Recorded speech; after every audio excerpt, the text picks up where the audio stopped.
বাংলাদেশের স্বাধীনতার ঘোষক শহীদ রাষ্ট্রপতি জিয়া রহমান বাংলার মানুষের মনের মাঝে যে স্থান নিয়ে আছেন, তাদের সেই জিয়া রহমানকে নিয়ে কিছু কুচক্র মহল, যারা ভোটবিহীন, যাদের জনগণের প্রতি তাদের আস্থা নাই, তারা একটি ষড়যন্ত্র করতেছে বাংলাদেশকে নিয়ে।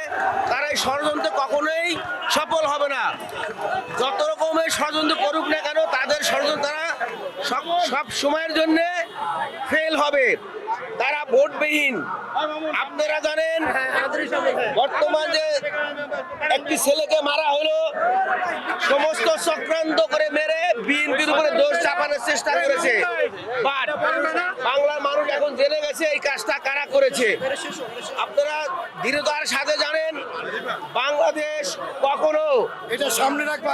বাংলাদেশের মানুষ কখনো এই ধরনের এই যে নতুন দল করেছে সরকারের থেকে, দেশের সাথে যে বিশ্বাসঘাতকতা করেছে, এদের মানুষ ধিক্কার দিয়েছে। এরা জনগণ শূন্য, এরা ভাওতাবাজি, চাঁদাবাজি এবং এই যত রকম অপকর্ম হচ্ছে সম্পূর্ণ দায় এই ছাত্ররা।